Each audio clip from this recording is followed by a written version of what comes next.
So you've just found out that you've been accepted to the JET program. Yay! Congratulations. Or maybe you've been accepted to another program, or you have decided to come and work remotely in Japan as a digital nomad. What is going to happen, or what might happen to your relationships, whether they be current ones or maybe non-existent ones that could possibly happen within the time when you're in Japan? In today's segment, I would like to talk a little bit about your relationships and what are some possible things that could happen to your existing relationships, and what are some things that might happen if you are going to involve yourself or pursue a personal relationship. For those of you that are new here, my name is Kim, and I have been in Japan for the past 37 years. I came on the JET program and stayed on the JET program for 3 years, and then moved to various prefectures, continuing in the field of education. During that time, I've not only experienced, but I've observed and interacted with so many people that go through different phases or stages or challenges having to deal with their personal relationships. So I thought I'd share some of them with you. Perhaps it can help maybe navigate your life if you're currently in a relationship and you're wondering what to do, if you're going to do the long distance, if you're going to break up, if you're going to get married to come here. We'll discuss some of those things, as well as some possible things that might happen if you are someone coming in single, ready to mingle. No, that's so corny, huh? No, but if you are maybe not coming here for a relationship, but something does happen, what are some things that you need to be concerned about, or maybe things that you might want to prepare yourself for? All right. So just like previous segments in this little series about things you might want to be aware of, or things that maybe nobody told you about what it might be like to live in Japan, I've learned how to segment it so you can skip ahead to the areas that maybe concern you, or if there's something that really resonates with you and you'd like to put something in the comments, please feel free to do so. This video is not only for people who are planning to come to work in Japan, but also for those people that are your significant others, because even though you are the one that is coming here to work, if you are bringing a spouse, a family member, a partner to come with you during this time, there's a few things that I think they also need to prepare themselves for. So it would be great if you guys could watch this together. But then again, I don't want to spark any deep discussions that result in arguments. So maybe not. Use your judgment. But yes, let's go ahead and talk about one of the first things. For those of you that are bringing your spouse, or I don't know if you can actually bring like a girlfriend or a boyfriend, because their visa stipulation or their visa status will be different. They're not considered a spouse, and maybe they're going to stay with you for as long as they can without a visa, or maybe they're going to pursue a working visa on their own, but they can't really link to you unless they're married to you or unless they're a family member. So that's a little bit tricky. It wasn't just the area where I worked in, Totori. There were other participants who also got married right before coming to Japan, or they decided to get married so that they could spend their first year of newlywed life as a married couple in Japan. One of the things that I have seen happen to married couples that come here to Japan to work, if one of them, please excuse the sound, Bandit is in his house digging away or doing something. Bandit, what are you doing? Are you playing hide and seek? Yeah, he likes to go into his little house sometimes and just dig around. I think if you are a teaching couple or, gosh, sorry, it sounds like an earthquake. If you are coming and you both have jobs lined up, I think it's probably not going to be that big of a transition. The transition period of time is probably easier because you can both support each other and help each other get used to the new working conditions, especially if you're a teaching couple that's both assigned to JET, because you'll be going through similar experiences at the same time. I think the hardest thing is just the time you're actually going to be able to spend with each other during the first part of your time in JET. I think until you've gotten your schedules in order and you know what your time frame is going to be like, it's a little bit difficult maybe to do all the things that you'd like to do as a couple. This includes even just having dinner together, because as a new JET working at a school, your school is most likely going to have a welcome party for you, and maybe your English department will have a welcome party for you. If you're assigned to a certain grade level, they may have a welcome party. And oftentimes, parties with Japanese companies or at schools are for the teachers only, not their partners or significant others. So, you know, when I worked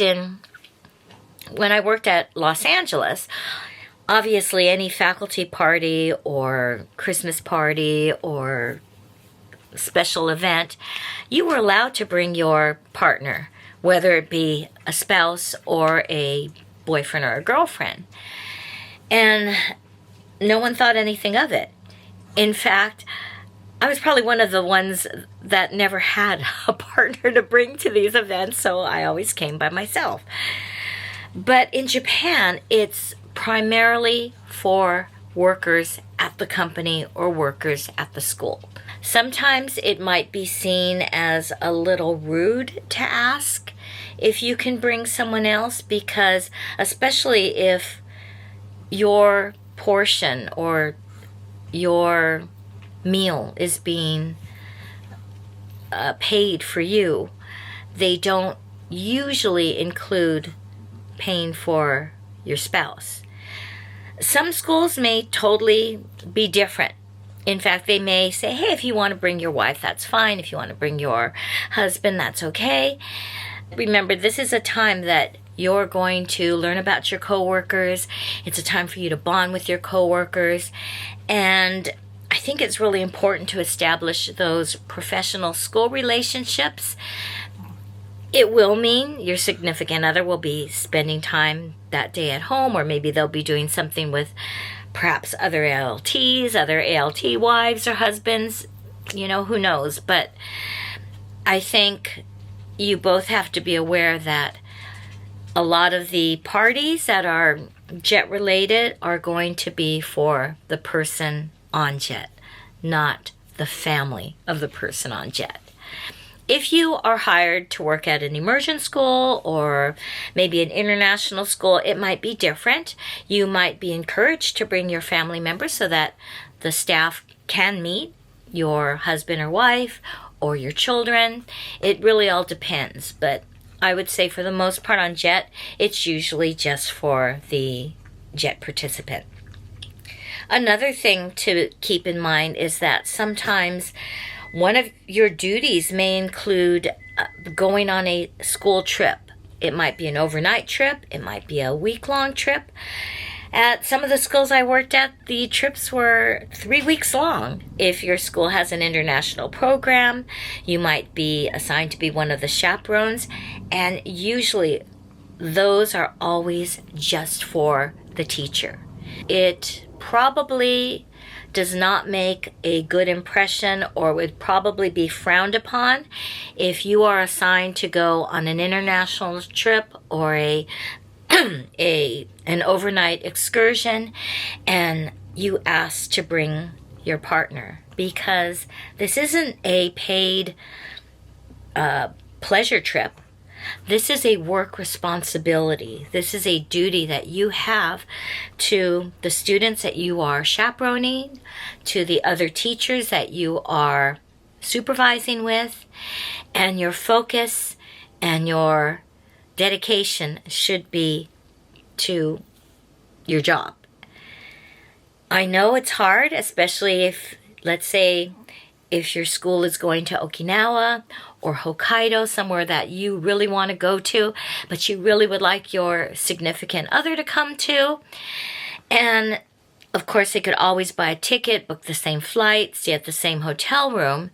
It's going to look to your coworkers that you are just using this as a free trip and you're not able to focus 100% on the welfare of your students. Let me tell you, the school trips are not pleasure trips. They are sometimes the most stressful times because you are responsible for the well-being of those students who come on the trip, whether they be elementary school or high school.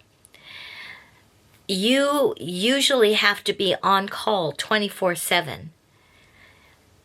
If there's a problem with one of the students, you may be asked in the middle of the night to handle that problem or situation.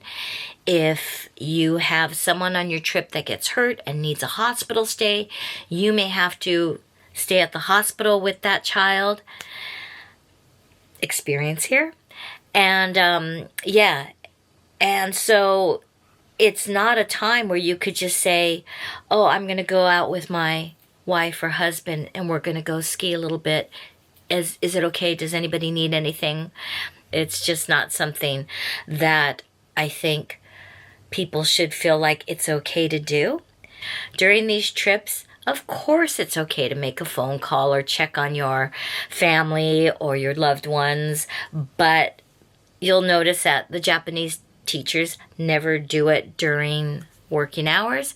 They wait until maybe they're in the privacy of their hotel room, which sometimes, even though bedtime for the students might be 8 o'clock or everyone has to have lights out at 9 o'clock, you still have to go around and check the rooms to make sure that the students are asleep and not staying up late or doing something that they shouldn't be doing. You might have to deal with homesickness. You might have to deal with, especially at the older age, kids trying to go back and forth to the other rooms. So, not easy.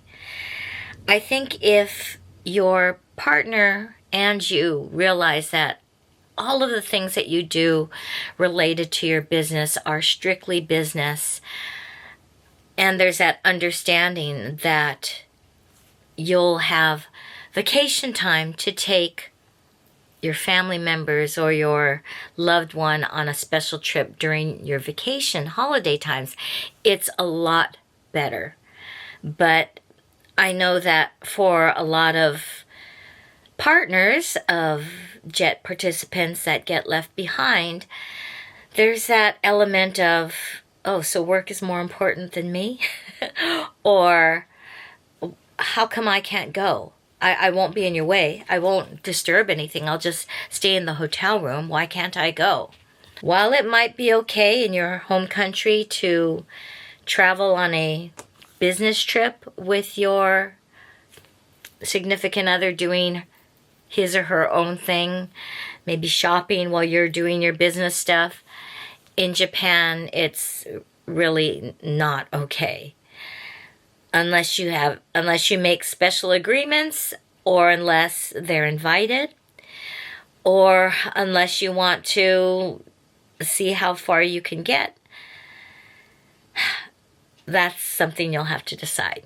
You would love to have that type of traditional Japanese ryokan experience with your loved one, but you're with your coworkers.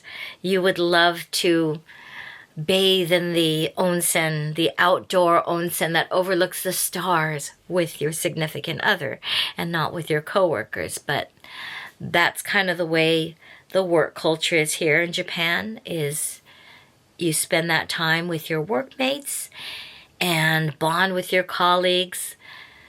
Maybe say nice things to your supervisors, or really build those working relationships, and your personal relationship has to take a back seat.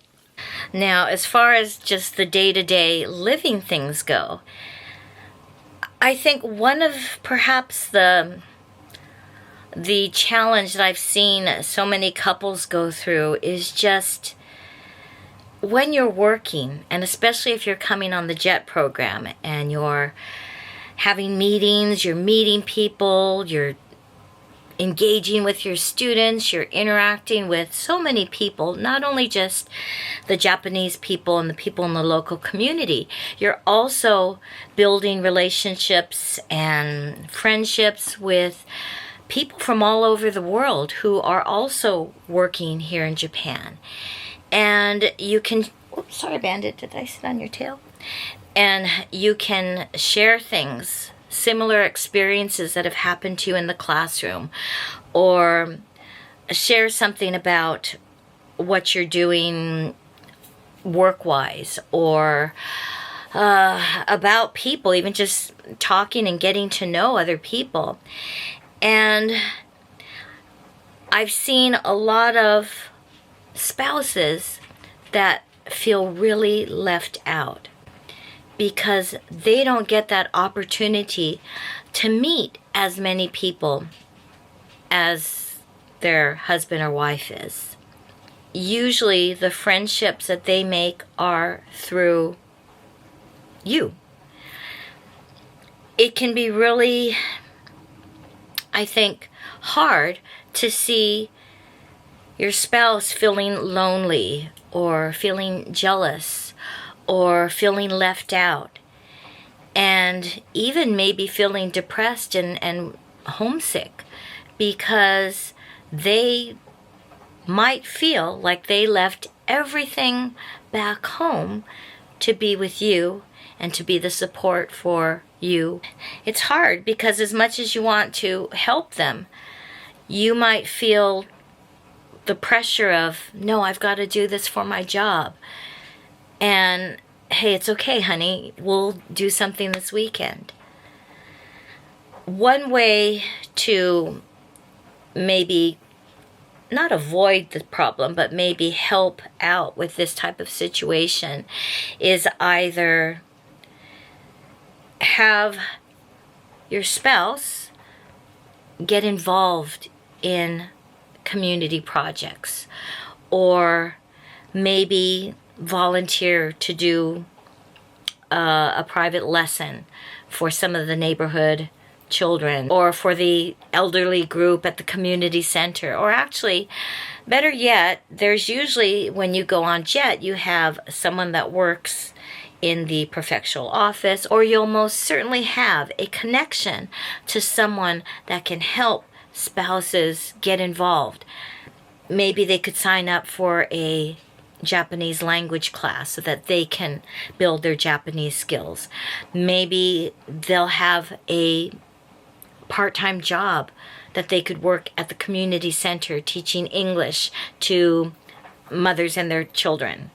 Maybe there's an international group or community at your local library or city hall that you could volunteer at, or a place to go where you could meet people that are in similar situations.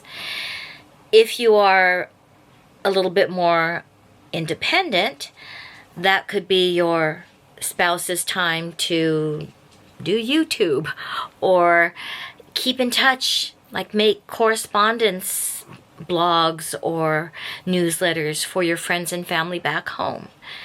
Maybe you could make your spouse in charge of decorating your home, or taking care of travel arrangements for something. Or I think just having something to do instead of just waiting for the other to come home or waiting for the other person to come and join you so that you guys can go out to dinner or to the market.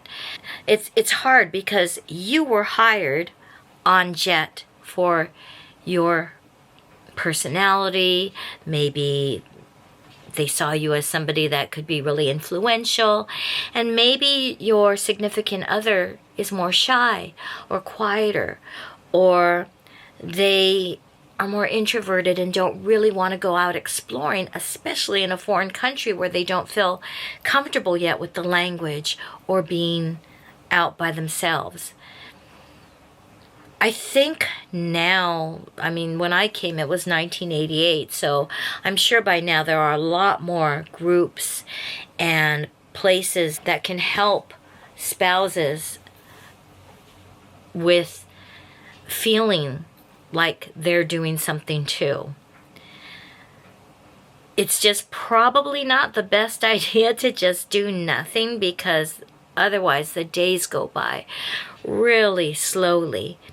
And there'll be some days in Japan where, especially if the weather is not good, if it's dark and gray, and if it's a typhoon or something where you're by yourself, you start to miss home a lot. But now with social media and now with the ease of FaceTiming and being able to connect with people, you can connect. I think it's important for couples to still have their date nights or their alone time. If you're assigned to a rural area like I was, I would say to those spouses of people or Jet participants who are in a rural area, be understanding that your husband or wife may be recognized by a lot of people, especially students or maybe co-workers. There's a lot of people that jump to conclusions if their husband is all of a sudden greeted by all these young workers and they happen to be the office people or some of the cafeteria staff. And they go up and they greet him, and they're all, hello, hello, like, and real excited, as if your husband or wife is a celebrity. It's important not to jump the gun and get jealous or think that something is going on. Now, granted, there are times or there are situations where I have seen things that go on, because all of a sudden, here's someone new in Japan, and maybe all the people in your office are just infatuated or have secret crushes on your spouse or your partner, and you might feel a little bit possessive or jealous. I've seen that happen a lot too. I think sometimes it may be very flattering, and you might see a change in your partner or husband thinking like, wow, all of a sudden, Bandit, you're so cute. All of a sudden, you think, oh my gosh, all these people, I feel like a celebrity. I feel like I'm an idol, It's kind of important to keep real in your relationship. Like, don't jump to conclusions, but at the same time, don't parade it around in front of your significant other. Otherwise, how is that going to make your partner feel more comfortable knowing that you go to work every day with this group of women or men going up to your spouse, serving them tea, giving them snacks, bringing them souvenirs when they go on a vacation? All of that are just cultural greetings, and unfortunately, I have seen that happen where it was just such an exciting experience for that person, and it made their spouse feel just horrible because all of a sudden all these wonderful things are happening to her husband, and she just felt like there wasn't anything she could do. She was feeling really left out. There's always that situation where it just isn't working out. One decides to stay and one decides to go. And that can be in either situation. In fact, that happens a lot more than you would think, because if you're the person that's been accepted to a program and you're the one working in Japan, you're the one that's going through a lot of decision making.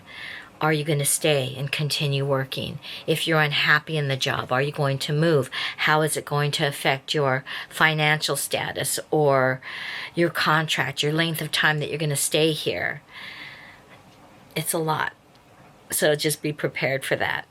I think too, especially for those people who come on the program younger, and by younger I mean I came on the JET program when I was 29 years old, so most people by that time are usually settled. I'm a little bit perhaps of an exception, but people that are in their 20s and they come here, and then it just becomes a hard decision on how long to stay, whether or not to renew, especially if one person likes it more than the other. Here you might have navigated your life and done your 2 or 3 years, or have decided to stay for 2 or 3 years, but what happens next? Do you stay in Japan? What if you want to have children and start a family? Are you going to stay here and do it? Are you going to go back to your home country to have your children? How is it going to affect whether or not your parents are going to be able to visit you, or anybody for that matter? Those are all big decisions as couples that you might have to make. Whereas if you're single, you just decide and it doesn't affect another person's life. I know couples that have come here, and one couple is making all the money on JET to save, and when the term is done, the other one goes to graduate school or goes to pursue their career. In some cases, it works perfectly. In other cases, they go their separate ways because they find that they are just not as aligned as they were when they first came. I guess maybe that's the biggest, not obstacle, but one of the biggest forks in the roads that you'll have to cross with your partner is, how long do you plan to stay? What's going to happen if ... So for married couples and people who come as a couple here together, that might be, I would say, your biggest obstacle or your biggest challenges is just keeping on the same page and making sure that each other is comfortable with their own situation, and making sure that your understanding or the time that you spend with each other is still quality time and not separate time. All right, what about people that are in long distance relationships? I am trying to think if there are any couples who were in long distance relationships that remained a couple after the JET experience was done. And I don't remember any, or if there are, there were very few. Yeah. Part of the reason for this is if you're living apart, you're going through the same thing as a married couple, one of the spouses is going through. You're getting the parties, you're getting the attention, you're getting different experiences every day, you're enjoying new food, you're meeting new friends, you're meeting people all over the world. You might even be spotlighted because people really want to talk to you. You might be filming yourself or your experiences, and you might be growing you're following on YouTube or another social media platform. You might be all of a sudden having so much fun being in Japan while your significant other waits for you to come home, and maybe you don't feel like coming home right away. Or one thing that I've seen happen is, okay, if you come on jet in July, the significant other, the boyfriend or the girlfriend, comes during winter vacation or Thanksgiving break or usually near the holidays, and they come over and they see changes. They're excited, of course, to see you, and you're excited to take them to all these places in Japan, but you've just been immersed for the past however many months in Japan. You know how to do this and this and what you probably shouldn't do or say, and how to eat this or that. And you've been to an onsen, you've had Michelin star meals and all that, and you want to share that with your partner. But what happens if they come and they don't get the same vibe or the same feeling that you do? Because they might not like sushi, or they might not like fish, or they might not understand what it's like to be in an onsen, in a bath with other people. They might not enjoy karaoke and wonder why you even bother singing, because they might think, oh my gosh, why are you singing? You don't have a great voice, and I'm not going to sing in front of people I don't know. Or, it's just, for just as many people that fall in love with Japan, there are just as many people that can't understand what all the hype is about, or don't enjoy it, or feel the crowds are too much, the weather is too uncomfortable. I don't like the bugs. How can you live like this? Many of us are very open-minded and enjoy trying new cuisine, trying new dishes, but some people aren't. And so you might rave about a certain meal to your girlfriend or boyfriend that's visiting, and they might think, ooh, yuck, but they don't want to hurt your feelings. I think you just have to remember that not everybody is going to have the same fascination with whatever country you're in. You're lucky if you find somebody that is excited to come and see the country as much as they are to see you, because whether we realize it or not, I do think there's a part of us that changes. Maybe it's not a big observation, or maybe it's not something that we notice ourselves, but I think you notice, maybe like when you're in a situation, when you're on the train, maybe you talk softer than you used to. Or maybe you're a little bit more reserved in the way you handle things.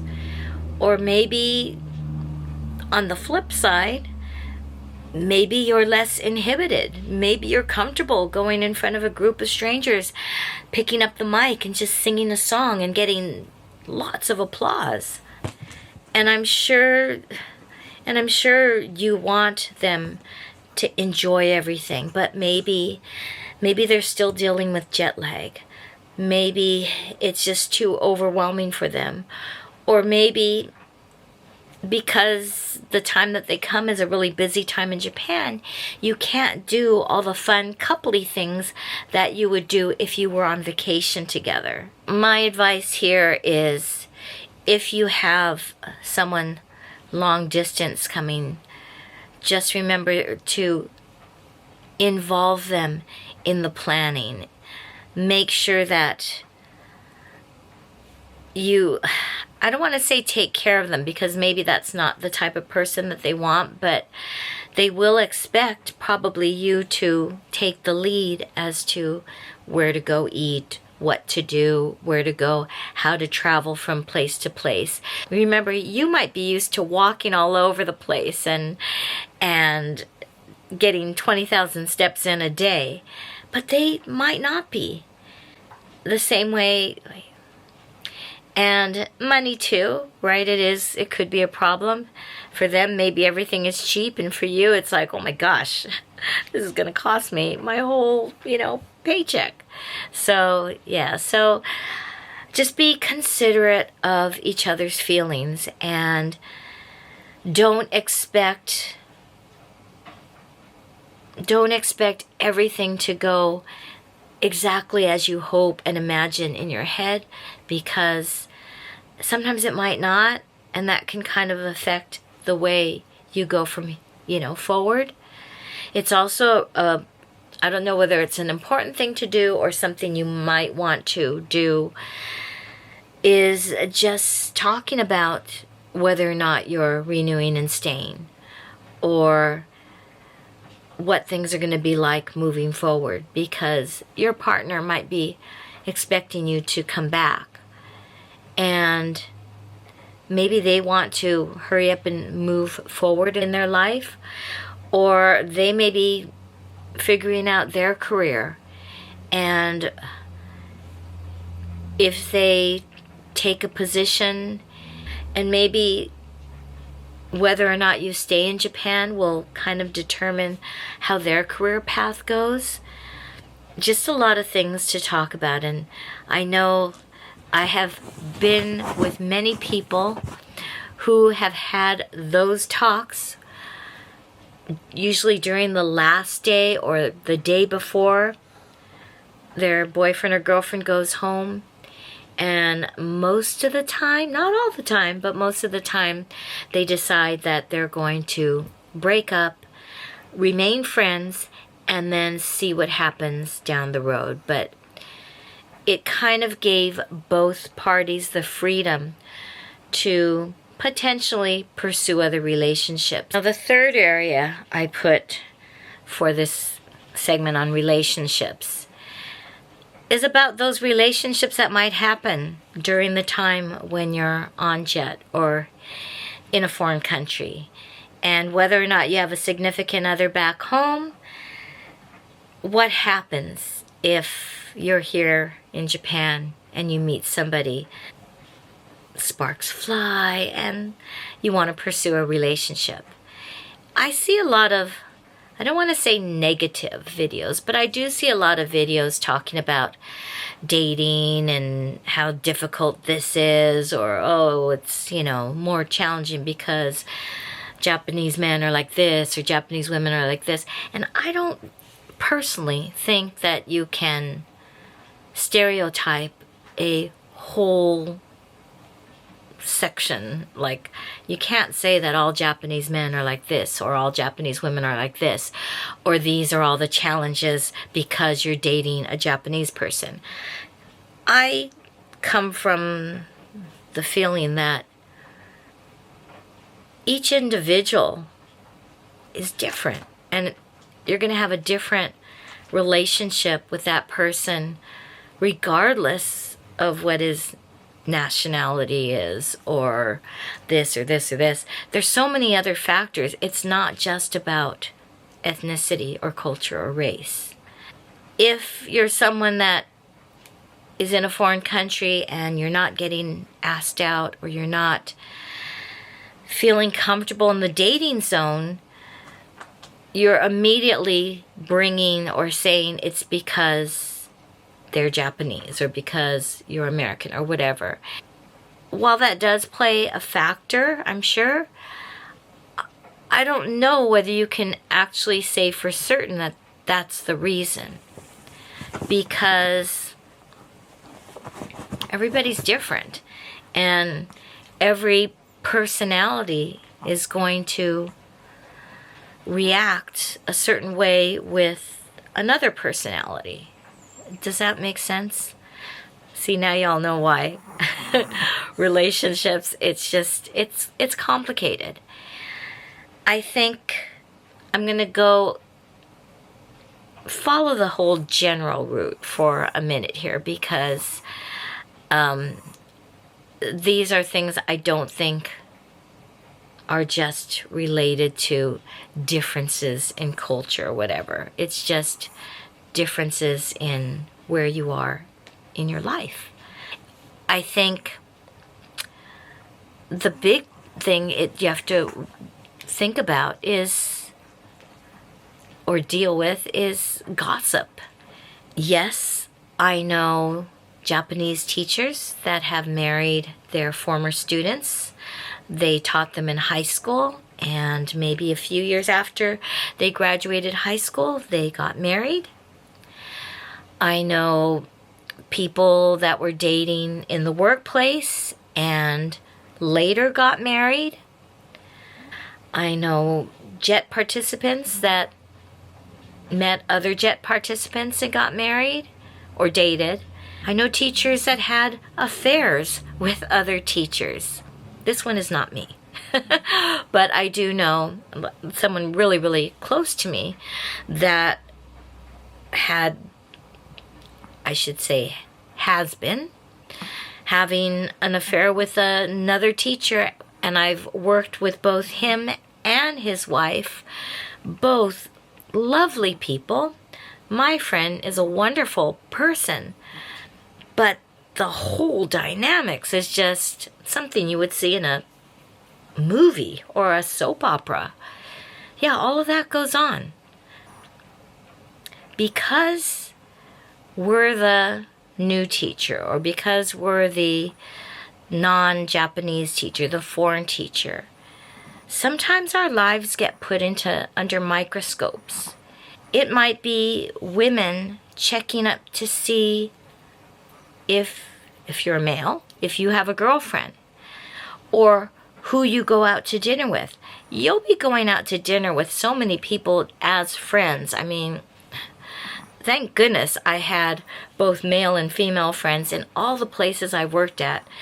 Nothing romantic. We just go, we vent, you shoot the breeze, you talk about whatever, you talk about your home country, you share things. And that's all it is, because they may have other romantic partners. You don't feel a romantic connections. They're your friends. You love them as your friends. Because that's the way I think in Western culture, we can go out with someone and it's not necessarily romantic. I don't know in Japanese culture if it's seen the same way. I think there are times when, right, you'll be out with a group of people and you wonder, ooh, is anybody coupled off? Or, ooh, I wonder if he has feelings for her. Of course people wonder that. And that's part of the gossip, grapevine, and just how people might read in or analyze or overanalyze what you do, who you're with, where they see you, what you're wearing, all that kind of things. And it's granted unfair, but it's something that you have to get used to, or that you deal with during anything that you decide to do in your personal private time. If you do start a relationship, or if you do start going out, as with any situation, whether it be someone you meet organically or on the internet or through a dating site or through a matchmaking, somebody sets you up with another friend. Just, if you value your privacy and if you don't want people to jump to the wrong conclusions, just be discreet. I can say that very, very, very, very, very, very, very few people really know my private life. And I've chose to keep it that way because I think for me, that's better. I don't want to deal with gossip. I don't want to deal with people jumping to the wrong conclusions, or people thinking that because of the choices I've made that I am a certain way. What you share is what is put out there. And what you choose to keep secret, it's the minute you say something, the minute you share it, it's probably not going to be secret anymore. If you find the right people to trust, then you have that reassurance. But sometimes it's really hard to find the right people to trust. As I say that, I just think the amount of people that I've met through schools that have trusted me with their social life, their private life, their stresses, all that. Man, if I had $1 for everything that I've kept inside that I have never spilled out, I wouldn't have to work part-time. I could retire. I mean, I already am retired, but no. I do think for relationships, you do have to find at least, a few trusted friends, especially in a foreign country, because you will have experiences and you might have dating situations, or you might have crushes, or you might have experiences that you really want to share, but it's probably not a good idea to share it with your workmates until you decide who you can trust. You have no idea who you're going to find, or sorry, that was Bandit. You have no idea where you're going to find your significant other. So I think, are you okay, Bandit? Or are you doing that on purpose?